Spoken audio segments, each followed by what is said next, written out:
Formula ఈ కేసులో అరపైసా అవినీతి కూడా జరగలేదని బీఆర్ఎస్ కార్యనిర్వాహక అధ్యక్షుడు కేటీఆర్ స్పష్టం చేశారు.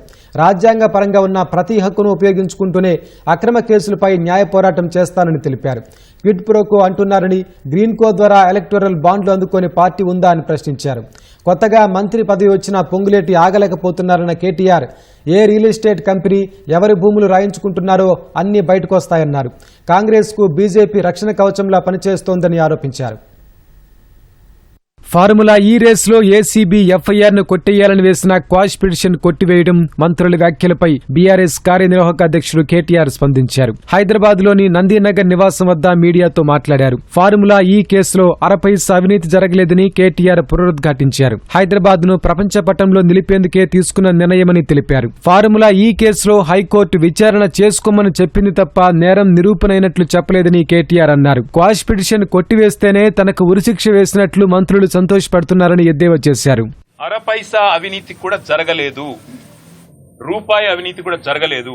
తెలంగాణ కోసం, తెలంగాణ ఇమేజ్ ను ఆకాశమంత ఎత్తుకు తీసుకుపోవడం కోసం, భారతదేశంలో మాత్రమే కాదు ప్రపంచ పటంలో హైదరాబాద్ ని ఒక విశ్వనగరంగా ప్రతిష్ఠించడం కోసం తీసుకున్న నిర్ణయం తప్ప ఏమీ ఆశించి గాని మీలాగా ఏదో వెనకాల గుడుపుటాన్ని చేసుకుని చేసిన పని కానే కాదు.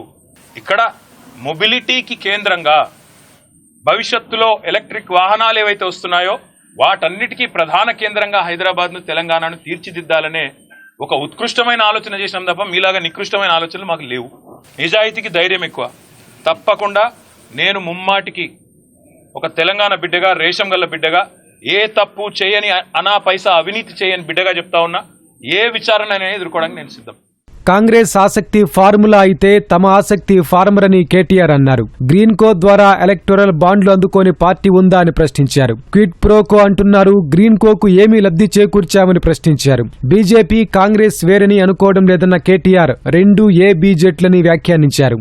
ఒక మీ పిటిషన్ ను, మీ విచారణను కొనసాగించుకోమని చెప్పింది హైకోర్టు తప్ప హైకోర్టు ఏమి నాకు శిక్ష వేయలేదు, నేనేం నేరం చేసినా అని చెప్పలేదు, లేదా నేనేదో తప్పు చేసినట్టు అంతకంటే చెప్పలేదు. కనీసం స్కామ్ అన్న మాటను కూడా వాడలేదు. మేము ఆల్రెడీ హైకోర్టులో ఏదైతే క్వాష్ పిటిషన్ కొట్టేసినరో దాని మీద సుప్రీంకోర్టుకు పోయినాం.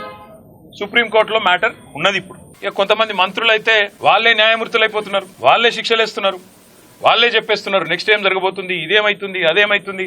వాళ్ళకి నేను చెప్తా ఉన్నా, ట్రయల్ మీడియాలో జరగదు, ట్రయల్ సెక్రటేరియట్లో జరగదు, ట్రయల్ మంత్రుల పేషీల్లో జరగదు, ట్రయల్ న్యాయస్థానాల్లోనే జరుగుతుంది. గతంలో మీరు ఇట్లాంటివి అనుభవాలు ఎదుర్కొన్నప్పుడు మీరు కూడా కోర్టుకే పోయినారు, మేము కూడా ఇప్పుడు కోర్టుకే పోతున్నాం. దానికి ఇంత గగురుపాటు, ఉలికిపాటు ఎందుకో మంత్రులకు నాకు అర్థం కావడం లేదు.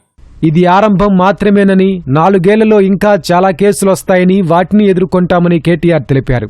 వాళ్ళ ఇంట్రెస్ట్ ఫార్ములా ఈ, మా ఇంట్రెస్ట్ ఫార్మర్. మేము రైతు భరోసా గురించే మాట్లాడతాం. నువ్వు డైవర్షన్ కోసం ఏం చేస్తున్నావు మాకు తెలుసు. డిస్ట్రాక్షను, డిస్ట్రాక్షను, డిసెప్షన్, ఈ మూడే తెలుసు నీకు. విధ్వంసము, అటెన్షన్ డైవర్షను, మోసం. ఇది కాంగ్రెస్ నైజం. పొంగులేటి శ్రీనివాసరెడ్డి గారికి నేను ఒక సూటి ప్రశ్న అడుగుతున్నాను. మొన్న మీరు, మెగా కృష్ణారెడ్డి ఇద్దరు కలిసి కొడంగల్ లిఫ్ట్ ఇరిగేషన్ ప్రాజెక్టు 4600 కోట్ల ప్రాజెక్టు కేకు కోసుకున్నట్టు ఇద్దరు చెరో ప్యాకేజ్ పంచుకున్నారు. మరి మెగా ఇంజనీరింగ్ అనే సంస్థ కాంగ్రెస్ పార్టీకి 22లో 23లో 100 కోట్ల రూపాయలు ఇచ్చింది ఎలక్ట్రల్ బాండ్స్ రూపంలో. మరి ఇవాళ నేనంటే ఇది క్విడ్ ప్రో కో అంటే మీకు సమ్మతమేనా? గ్రీన్ కో అనే సంస్థ ద్వారా ఎలక్టరల్ బాండ్స్ అందుకోని పార్టీ, రాజకీయ పార్టీ తెలంగాణలో ఏదైనా ఉందా? ఒక బీఆర్ఎస్కే ఇచ్చిండ్రా? కాంగ్రెస్కి ఇయ్యలే, బీజేపీకి ఇయ్యలే, టీడీపీకి ఇయ్యలే, వైసీపీకి ఇయ్యలే, మరి అందరికి ఇచ్చిండ్రు కదా. రేపు నాకున్న సమాచారం మేరకు మల్లన్న సాగర్ నుంచి 4000 కోట్ల ప్రాజెక్టు మెగా ఇంజనీరింగ్కే రాబోతుందని నాకున్న సమాచారం. HMWS లో అది కూడా క్విడ్ ప్రోకోనా? మూసీ ప్రాజెక్ట్ అని మాట్లాడుతున్నారు, అది కూడా ఆల్రెడీ మెగాకు మాట్లాడినట్టు. ఇదంతా కూడా క్విడ్ ప్రోకోనా? మెగా ఇంజనీరింగ్ ను బ్యాన్ చేయాలని చెప్పి సుంకిశాలలో కూలిపోయిన తర్వాత, రిటైనింగ్ వాల్ కూలిపోయిన తర్వాత HMWS రిపోర్ట్ ఇచ్చింది బ్లాక్ లిస్ట్ చేయమని. మరి ఎందుకు చేస్తలేవు? క్విడ్ ప్రోకోనా? కొత్తగా మంత్రి పదవి వచ్చింది, ఆగబట్టుకోలేకపోతున్నాడు. అన్ని బయటకు వస్తాయి బ్రదర్. ఎవలోల దగ్గర రియల్ ఎస్టేట్ ప్రాజెక్టులు గుంజుకుంటుండు, ఏ భూములు 30-40% రాయించుకుంటుండు. టైం వస్తుంది. బీజేపీ, కాంగ్రెస్ వేరని మీరు అనుకుంటున్నాము, నేను అనుకుంటలేను. ఇక్కడ బీజేపీయే రక్షణ కవచం లాగా కాంగ్రెస్ కు పనిచేస్తున్నది. బీజేపీ, కాంగ్రెస్ ఏ టీము, బి టీము. ఆయన కేసు పెడతాడు, ఇక్కడికి వెళ్ళి కాకిరి వీకిరిలో వీళ్ళు స్టార్ట్ చేస్తారు.